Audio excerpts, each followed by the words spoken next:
Hello किसान भाइयों, अगर आपकी फसल भी 15 से 25 दिन की हो गई है तो अगले 8 से 10 मिनट आपके लिए बहुत ही महत्वपूर्ण होने वाले हैं। क्योंकि जो गलती 90% किसान करते हैं वही गलती आगे चलकर तना मक्खी, गर्डर बीटल, इल्ली तथा फंगस के लिए सबसे बड़ा कारण बनती है। और हैरानी की बात तो यह है कि किसान भाई हज़ारों रुपए की दवा खरीदते हैं और फिर भी उनको रिजल्ट सही नहीं मिलते हैं। तो किसान भाइयों, आज की वीडियो में मैं आपको सोयाबीन का फर्स्ट स्प्रे कॉम्बिनेशन बताऊंगा और उसमें हम कौन कौन सी गलतियां कर देते हैं वो सब भी बताऊंगा। और वीडियो के अंत में मैं आपको एक ऐसी गलती बताऊंगा जिससे से अच्छा स्प्रे भी बेकार हो जाता है। इसलिए वीडियो को बिल्कुल भी स्किप मत कीजिए और अंत तक ज़रूर देखिए। तो हेलो किसान भाइयों, मैं इमरान पटेल और आप देख रहे हैं इमरान पटेल एग्रीटेक। तो किसान भाइयों, अगर आप भी खेती, कीटनाशक, फंगिसाइड, खरपतवार नाशक और नई कृषि तकनीकों की ऐसी ही विश्वसनीय जानकारी चाहते हैं तो इमरान पटेल एग्रीटेक को अभी सब्सक्राइब कर ले और बेल आइकन को दबाएं। किसान भाइयों, सोयाबीन जब भी 15 से 25 दिन की होती है तो किसान भाई दवाई की दुकान पर जाकर कहते हैं कि भैया सोयाबीन के फर्स्ट स्प्रे का कॉम्बिनेशन बना दो, और दुकानदार भी 5 से 7 तरह की दवाइयाँ दे देता है और किसान भाई भी उसे लेकर सीधे खेत में स्प्रे कर देते हैं। तो किसान भाइयों, आपने कभी सोचा है कि हर खेत के लिए एक ही तरह का कॉम्बिनेशन कैसे सही हो सकता है?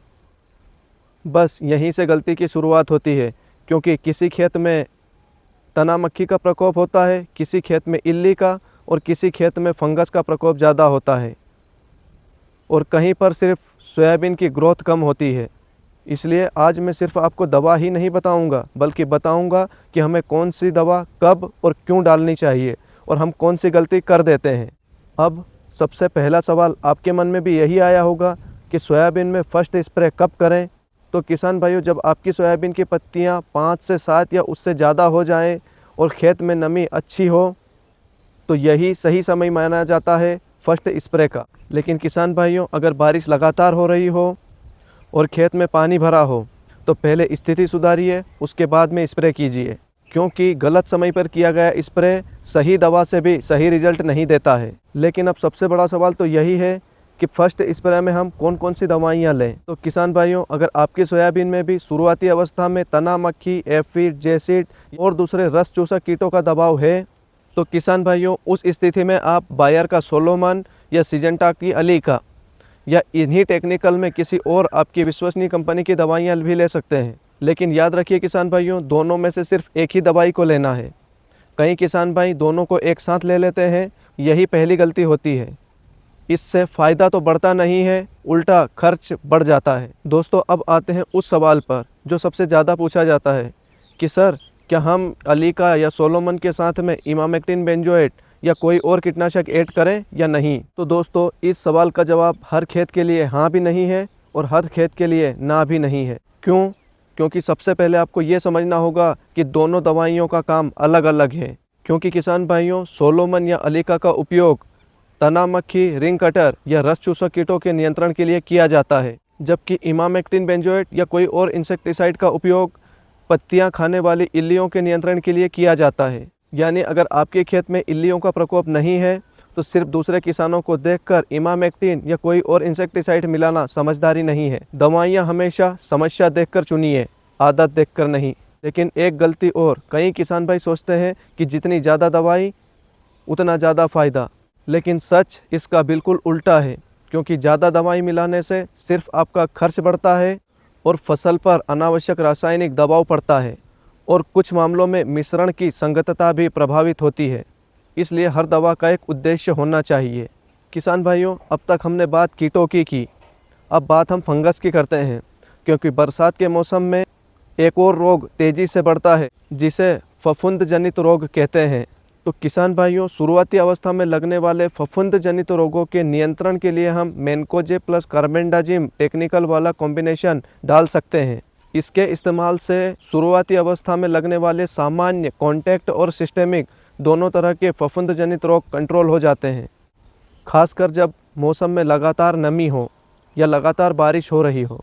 लेकिन याद रखिए, अगर मौसम पूरी तरह सूखा है और फसल में कोई रोग नहीं है तो हर खेत में एक जैसा निर्णय सही नहीं होता है। और किसान भाइयों, फंगस को डिटेल में समझने के लिए हमने इस पर एक डिटेल्ड वीडियो बना रखी है, जिसका लिंक हमने डिस्क्रिप्शन में दे रखा है। आप उस वीडियो को देखकर फंगस की पहचान बहुत ही आसानी से कर सकते हैं। इसलिए फसलों में लगने वाली फंगस की पहचान के लिए वो वीडियो ज़रूर देखिए। लेकिन अब बात आती है सबसे बड़ी गलती की।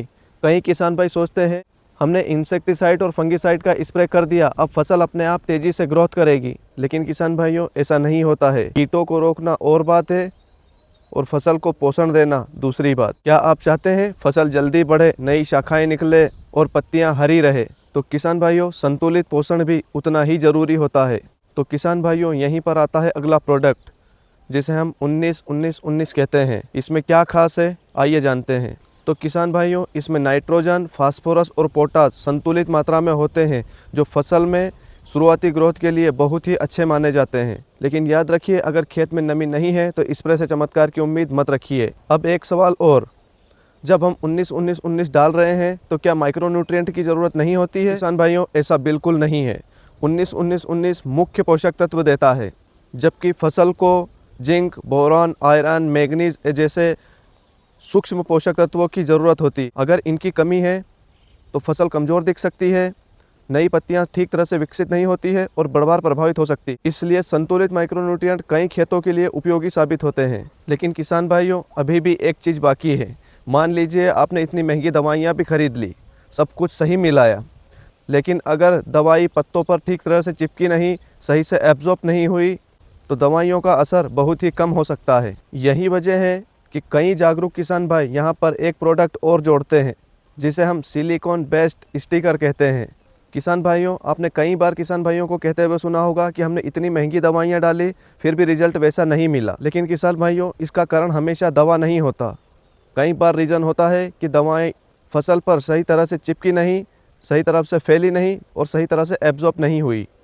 यही काम आता है सिलिकॉन बेस्ड स्टिकर, जिसे हम चिपको के नाम से जानते हैं।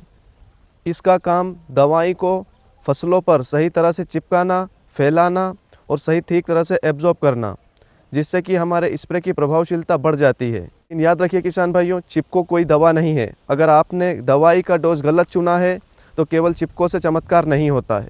लेकिन रुकिए किसान भाइयों, अगर आपने ये सब कुछ सही कर लिया लेकिन फिर भी स्प्रे गलत टाइम पर किया, तो फिर भी आपकी मेहनत और खर्च का पूरा फ़ायदा नहीं मिलेगा। इसलिए फर्स्ट स्प्रे की 5 बड़ी गलतियाँ जो हम कर देते हैं। पहली, दोपहर की तेज़ धूप में स्प्रे करना। किसान भाइयों, दवाइयों का स्प्रे हमेशा सुबह या शाम के समय में करें। दूसरी गलती, बारिश होने की संभावना होने पर स्प्रे करना। किसान भाइयों, अगर स्प्रे करने के तुरंत बाद बारिश हो जाती है तो दवाइयों का असर बहुत ही कम हो जाता है। तीसरी गलती, दवाइयों को अपनी तरफ से बढ़ा या घटा देना। चौथी बड़ी गलती, हर खेत के लिए एक जैसा कॉम्बिनेशन इस्तेमाल करना। पांचवी सबसे बड़ी गलती, एक ही कीटनाशक या एक ही फंगिसाइड को बार बार स्प्रे करना।